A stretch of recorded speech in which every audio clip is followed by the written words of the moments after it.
ये बात है 1961 की, जब पाकिस्तान ने अपना स्पेस प्रोग्राम स्पार्को के नाम से लॉन्च किया और इसको लॉन्च करने वाले शख्स और कोई नहीं बल्कि Nobel prize winner doctor Abdul Salam थे, जो कि पाकिस्तान के स्मार्टेस्ट माइंड्स में से एक थे। लेकिन पाकिस्तान जैसा मुल्क जिसके पास कोई भी रॉकेट टेक्नोलॉजी नहीं थी, किस तरह स्पेस तक पहुंचने वाला साउथ एशिया का पहला मुल्क बना? आइए जानते हैं आज की हमारी इस वीडियो में।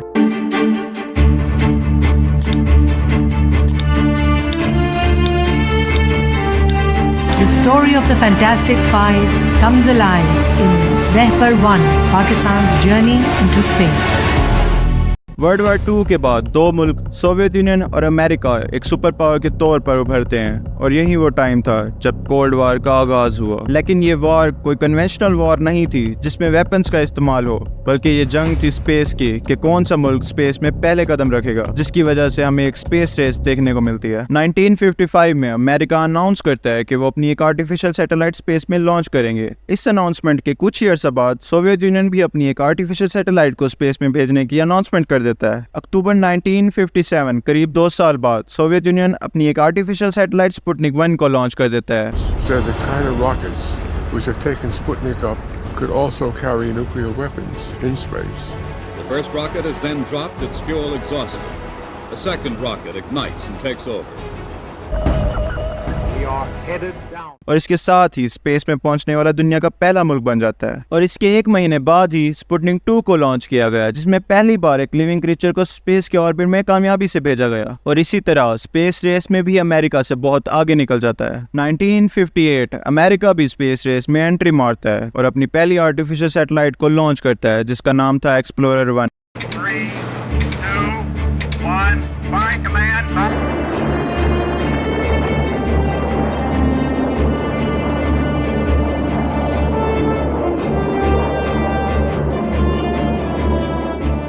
लेकिन स्पेस की रेस में कामयाबी के लिए ये बहुत छोटा स्टेप था। करीब 3 साल बाद अमेरिका को एक और झटका लगता है जब सोवियत यूनियन स्पेस में इंसान को भेजने वाला पहला मुल्क बन जाता है। सोवियत एस्ट्रोनॉट यूरी गगेरियन स्पेस में जाकर कामयाबी से वापस आने वाला दुनिया का पहला इंसान बन जाता है। और अमेरिका के लिए ये एक बहुत बड़ा सदमा था, लेकिन अपने आप को सुपर पावर समझने वाला अमेरिका इस स्पेस रेस में कैसे पीछे रह सकता था। और इसी के 1 मंथ बाद ही 15 मई 1961 को American president John F Kennedy अपनी एक स्पीच में ऐलान करते हैं कि अमेरिका इंसानों को न सिर्फ चांद पर भेजेगा बल्कि उनको सही सलामत वापस भी लाएगा। To achieving the goal before this decade is out of landing a man on the moon and returning him safely to the earth.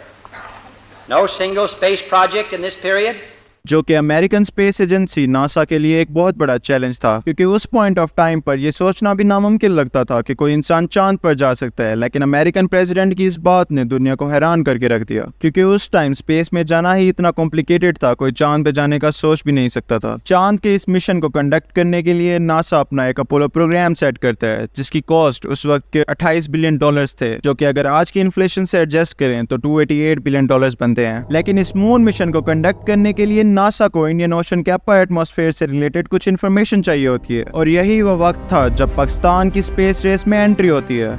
1962 उस वक्त के president general Ayub Khan America के दौरे पर जाते हैं और नासा उनसे डिमांड करता है कि उन्हें इंडियन ओशन के अपर एटमॉस्फेयर से रिलेटेड कुछ इन्फॉर्मेशन चाहिए। अमेरिका पाकिस्तान को ऑफर करता है कि वो पाकिस्तान को रॉकेट टेक्नोलॉजी देगा, लेकिन बदले में इन रॉकेट से हासिल होने वाला डेटा अमेरिका के साथ शेयर करना होगा। पाकिस्तान इस डील को मंजूर कर लेता है, जिसके बाद पाकिस्तान के 5 साइंटिस्ट को नासा की तरफ से ट्रेनिंग दी जाती है। डॉक्टर अब्दुल सलाम, जो कि स्पार्को के पहले चेयरमैन भी बनते हैं। इसके बाद mechanical engineering doctor Tariq Mustafa, Sameer Ahmed Farooqui Pakistan air force से, मोहम्मद रहमतुल्लाह महकमा मौसमियात के डिप्टी, और सिकंदर जमान, जो कि बाद में स्पार्को के चेयरमैन बने। और इसी तरह पाकिस्तान में पहली बार एक रॉकेट रेंज भी बनाई जाती है बलोचिस्तान के इलाके सुमियानी में। इस इलाके की कम पॉपुलेशन डेंसिटी और जियोग्राफिकल लोकेशन को प्रेफर किया गया। पाकिस्तान के साइंटिस्ट दिन रात इस रिसर्च फैसिलिटी में काम करते हैं और तकरीबन 9 महीने बाद 7 जून 1962 को पाकिस्तान का पहला रॉकेट रहबर 1 बनकर तैयार हो जाता है। और इसी तरह पाकिस्तान स्पेस में रॉकेट भेजने वाला साउथ एशिया का पहला और एशिया का तीसरा मुल्क बन जाता है। स्पार्को के इस कदम ने पाकिस्तान को स्पेस रेस में शामिल कर दिया और अगले 10 साल तक स्पार्को का गोल्डन पीरियड रहा। और इसी पॉइंट ऑफ टाइम में पाकिस्तान ने अपने खुद के रॉकेट बनाए। 1962 से 1967 के कम अरसे में पाकिस्तान ने 200+ रॉकेट स्पेस में भेजे,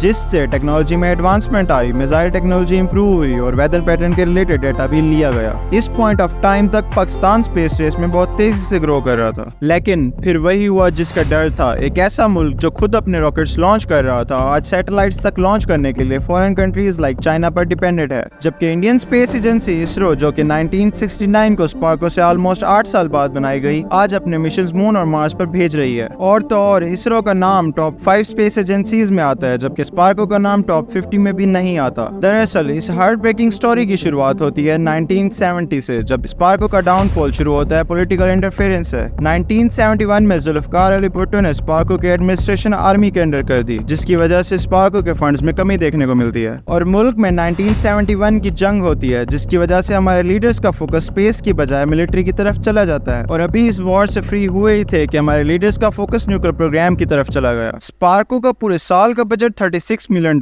है, जबकि इसरो का बजट $1.9 बिलियन है, जो कि ऑलमोस्ट 3 टाइम्स ज्यादा है स्पार्को से। यही वजह है कि हम इन दो एजेंसीज को कंपेयर नहीं कर सकते। लेकिन स्पार्को बनाने का मेन मकसद था स्पेस टेक्नोलॉजी को इम्प्रूव करना और सोशल इकोनॉमिक बेनिफिट्स को अपलिफ्ट करना अपनी कंट्री के लिए। पाकिस्तान ने आज के टाइम तक 7 सैटेलाइट स्पेस में लॉन्च किए हैं। स्पार्को ने अपनी पहली सैटेलाइट बद्र 1 को 14 जुलाई 1990 को स्पेस में लॉन्च किया और इसके बाद 6 सैटेलाइट्स लॉन्च की, जिनमें से लेटेस्ट PRSS-1 है, जो कि 2018 में लॉन्च की गई। लेकिन अब उम्मीद की किरण नजर आ रही है, स्पार्को अपने असल मिशंस की तरफ वापस आ रहा है। इन फ्यूचर स्पार्को के कुछ मिशंस हैं, जिनमें सैटेलाइट डेवलपमेंट प्रोजेक्ट 2040 है, जिसमें बद्र A सैटेलाइट्स और जियोस्टेशनरी सैटेलाइट्स को रिप्लेस किया जाएगा। 2040 तक पाकिस्तान खुद का एक रॉकेट लॉन्चिंग सिस्टम और स्पेस व्हीकल भी बनाएगा, जिसके जरिए पाकिस्तानी साइंटिस्ट को स्पेस में भेजा जाएगा। Unfortunately at this point of time कोई भी पाकिस्तानी सिटीजन स्पेस में नहीं गया, लेकिन 2024 तक चाइना की हेल्प से पाकिस्तान अपना एस्ट्रोनॉट स्पेस में भेजेगा। 2040 में ही एक GPS और एक नेविगेशन सैटेलाइट लॉन्च करना भी स्पार्को के मिशन का हिस्सा है। और अगर यहाँ तक आ गए हो तो मतलब आपको ये वीडियो अच्छी लगी है, तो why not watch another video. मिलते हैं नेक्स्ट वीडियो में। अल्लाह हाफिज।